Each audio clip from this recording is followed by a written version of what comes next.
Pero syempre, kahit bago yan, papa-repaint natin kaagad. Brand new, papa-powder coat agad. Lighten, pogi.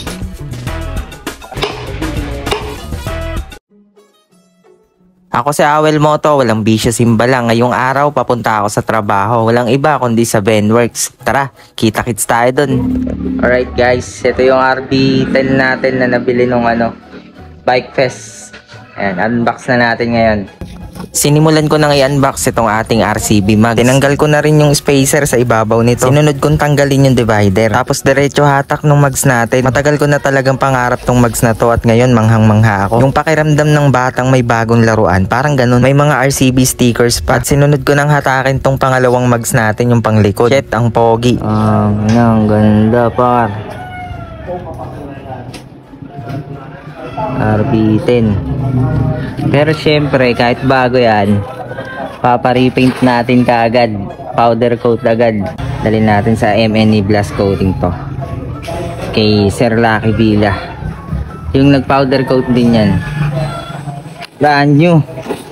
Diba? Brand new, papa-powder coat agad. Padala na natin. Alright, eto na. Papalalamove na natin. Papuntang Paranaque. Wala akong ganong alam sa proseso ng powder coating, pero ang alam ko, ito, tinanggalan na siya ng paint. Itong kasunod naman, kung di ako nagkakamali, ang sabi dito ay super dry. At ito naman kasunod, hindi ko alam pero tingin ko primer to. Sinimulan ng ambugahan, ito yung base color, kulay puti. Ang ganda na ito, gusto ko rin kaya yung puti na mags, pero syempre signature na yan, ni Bullet yung ilalagay nating kulay. Pagkatapos nito, ang pagkakaalam ko, ipapasok na to sa oven. At ito naman ang kasunod, bubugahan na ng fluorescent pink. Marami silang sikretong proseso kaya hanggang dito lang yung papakita ko. Abangan nyo na lang. Ayan guys, tanggalan natin yung throttle body. Dumi oh. Naka-open kasi kaya kailangan laging malinisan. Pero lalagyan ko na to ng filter sa top ng lilinis natin. Ayan. Injector cleaner. Tara, simulan. Tamang maintenance lang muna tayo ngayon habang hinihintay natin yung pinagawa nating mag. Sinimulan ko dito sa paglilinis ng throttle body ni Bullet. Tinanggal ko yung idle screw kasi dyan natin papadaanin yung throttle body cleaner. Grabe dumi. Ayan dulo guys oh. Pinugahan na natin tapos linis na gamit yung brush. Gamit na rin tayo nito para hindi agad marumihan. So yun guys, nalinis na natin throttle body, naglagay tayo ng mushroom filter. Ito na yung mags natin guys. Pasing! Yun o, titignan na lang. Dyan na lang, okay na yan. Tara, titignan natin.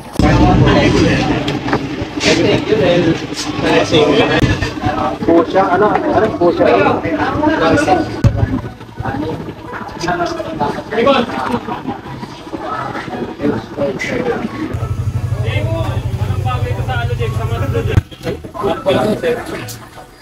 Ganda ng pagkadali. Panalo. Kabit na natin. Ayan, pabit na natin to. Dalhin natin sa vulcanizing. Ang dami pa nilang ginagawa oh.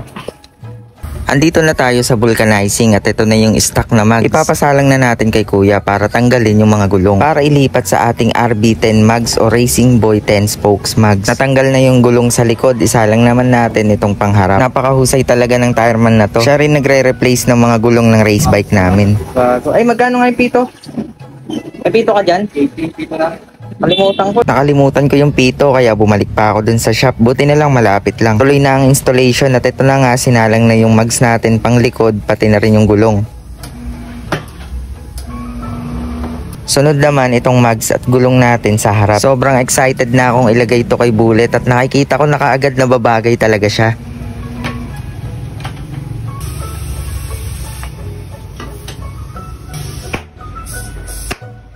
Ito na yung mags natin sa likod, lapat na lapat yung gulong.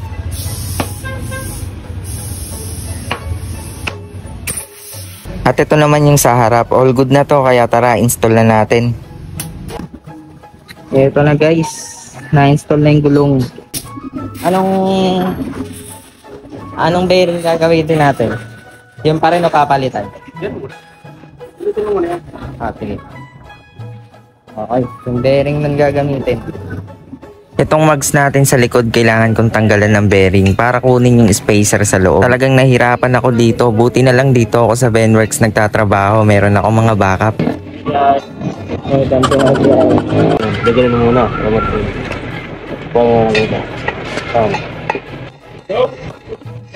Para yung bearing ay yung space ng manon. Para ito ka space. Ito yung kailangan kong kunin guys, yung spacer sa likod ng mags. Yung iba kasi dinadagdagan lang nila ng bearing para maging fit, pero mali po yun. Dahil sa katagalan magiging maganit ang ikot ng gulong, kaya dapat ganito. Ibabalik lang natin sa standard. Kung mapapansin nyo, maliit yung isa. Yan yung nakalagay sa RB10. Tapos yung sa stock naman yung mahaba. Kaya yung nasa stock nilipat lang natin sa RB10. Ayun guys, yung akin ng pangit. Ayan. Rotor disc ko, pangit na. Bigyan tayo ni boss.